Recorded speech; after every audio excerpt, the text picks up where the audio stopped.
Everybody, how's it? Aloha, good morning. Okay, so I do a recycle of one band and I'm going to do a new band. That's how it's going to be for the next couple weeks. That in the morning, the recycle, new band later in the afternoon. So I'm coming back into Deftones. As I've gone through more Deftones catalog, I'm finding a very intriguing change in each project that pushes very unique limits on every aspect. I'm talking engineering, composition, arrangement, musicianship, and performance. And so I have listened, I'm starting to listen to a couple of new songs and stuff that obviously I don't do on these first listen videos, but to set up for songs for my series, Why This Might Make Your Face Melt, and I have another one coming up where I'll be able to listen to music that I've already heard, but pull out these nuances without being a first times reaction video. I want to thank you guys for all your support, your comments and everything. Any advertisement that runs, you know my channel's not monetized. They make the money, I don't. Copyright claim. If you decide to support the channel, support me, support the things I do for the kids, buy me a cup of coffee, super cool beans, and that super cool logo that we saw by Adam Trask.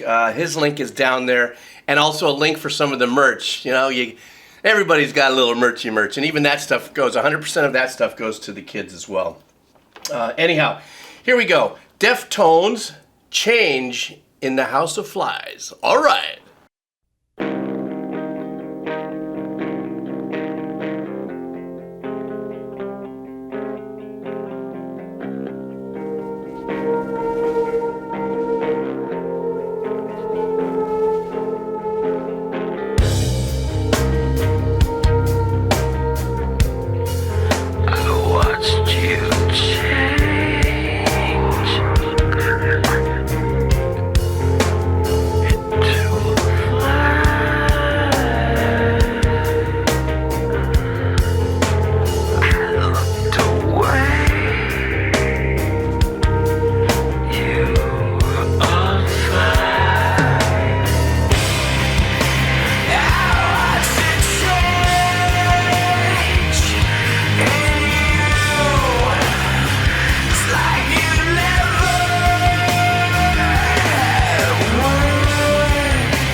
Alright, this proves my point here. This is a completely different song than some of the others that I've already done on this channel, and a couple of others that I've listened to kind of scope into their discography. The very first thing that actually stands out to me is actually the engineering techniques coming in on this. Without going deep on it, there was the obviously the unique. There's many different ways to get that sound on the lead singer's voice. And remember, I don't listen to the lyrics or anything on the first time around. The lead singer is part of the band as a musical instrument. But therefore is allowed to be as affected as any guitar, bass, or keyboard or anything in their performance. And we hear a lot of that in a lot of the music that I do here. And then there's singers that can do the growling and don't need any kind of effects in order to get particular sounds from their voices. Anyhow. That guitar that opened up, it's just kind of a slightly kind of overcooked, maybe there's a little overdrive on it. Very laid back and stuff, but that note that comes in that hangs out kind of gives you a little bit of a seasick kind of vibe. It's slightly detuned. I don't know if it's, I'm learning more that bands use microtonal things or intentional, but it's funny because at that point I'm going, oh, that feels kind of, and I turned to look at the video and it's like a hangover of a party, so that was very apropos. The drums come in, and the drums to me was the instrument that signified, okay, very clean, punchy sound, no effects on it and stuff. And then I believe Chino is the name of the lead singer. His laid-back performance of it also indicates that, you know, the song is a very kind of like waking up from a punch-drunk night of whatever you had your heroic dose about. And as it moves forward and it punches into the guitar just power just completely overwhelms, and it's extremely powerful and very clean, nicely compressed. Excuse me. Not a lot of effect on it, but the hook was sick. The hook was absolutely mental. And as we go back into this next verse, there's a couple things I want to say, but I don't want to yammer on too much. I want to keep the vibe going here, so stand by. Here we go.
All right, something else I wanted to bring up that I didn't really touch on enough. Into the second verse, obviously, the song structure sounds it's familiar in the sense that it's an intro, verse, chorus, and then we just went through a bridge section. A lot of times, for those of you who are the pure listeners, which is most of you, I so envy, who doesn't know anything about the music industry, therefore you can listen to a song and enjoy it. People like me, we do what we do, and you get the face twerking. The dissonance in the chords and that one note that hangs over in the verse, it has its own life, even though it's enveloped in the song. It is part of the song. So when Chino is singing, his melody is only vacillating between a few semitones and tones through here. There's not really big intervals in the notes that he's singing, and it's possible that you could get a melody in that, but the dissonance, what's dissonance is when there's two notes that are played close to each other and gives you a very uneasy feeling. It's dissonant. And then that note that hovers over it is really, it kind of gets into tune or get into the tune of the track right there, and it almost gets there and then it drops off. So far each one of these verses kind of kept you in this kind of, dare I say, and I apply some of the video into kind of like maybe a nauseated kind of hangover kind of feeling. But his voice is kind of like that voice that you might hear in your head when you're saying, I know I can make it to the bathroom, I know I can. And I don't mean that as a diss to him and his performance, but as what the essence of the song is relaying to me emotionally with how it's coming off in here. The bridge, I want to explain to you really quick why I call it the bridge, why we call it the bridge, and sometimes, if not, more often than not, me being wrong because I don't like to necessarily say, I know that's the bridge. In the music world, a bridge is something that ties in a section that it's not been heard of before. So remember, I went verse, chorus. A bridge could be a completely different change in chord use or arrangement that takes you into maybe a solo or maybe a third verse that has a different set of arrangements, and then chorus out. In the chorus that I talk about, we all know that, we call that the hook. So anyhow, so let's scooch on and let's see if there's a hangover remedy for this song.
Song that fades out. Me love song that fades out. Long time. To me, once again, as I had mentioned earlier, I am enjoying the surprise that is the ride of Deftones because, as I said, I've been going through some of the discography and some of their other projects and find such a depth in their capabilities as a band of musicians, composing, arranging, musicianship. And what I love about it is the risks. If back in the days when bands actually did 4 or 5 albums and you were able to chart the artistic growth of a band, be it let alone in 1 album, but 2 albums, 4 albums, 6 albums, I really enjoy the fact that now, even when I've been listening to other bands like Stone Temple Pilots or Alice in Chains and stuff, that have managed to keep a trajectory moving forward, that you could hear such changes in approach based on wisdom that we gain as human beings, artists, musicians, arrangers, composers. All of us, as a matter of fact, the older we get, the wisdom that we gain, we do change. We may not change necessarily the core of who we are as individuals, but we do look at things and listen to things and see things a little different based on experiences. So based on that with music and Deftones, most definitely I'm going to pull some Deftones into my Why Does This Song Make Your Face Melt series coming up in the future, because I've heard 1 or 2 tracks where I was like, oh, I got to talk about this one. Anyhow, guys, thank you so much for hanging out. I got another track will be coming up from a brand new artist in about 8 hours. And so yeah, that's my story and I'm sticking to it. Cup of coffee, if you see so fit. The links are all below. Link is below for their music, discography. I always support them. Their merch and stuff will be below. And also the headsets, AKG 240s, middle of the road but long-lasting super studio cans that have been around since the Last Supper. So that's just my jam over there. So you guys take care. If you're still here, type in Deftones 2 exclamation points. I don't know. Early in the morning. I got to stop doing these in the morning, huh? A lot of people say, dude, you need a curtain. No, this is like a skylight, and it would look really lame AF if I put a curtain up in there. So it is what it is. Maybe I'll just record a little later in the day. All right, guys. Aloha. All right.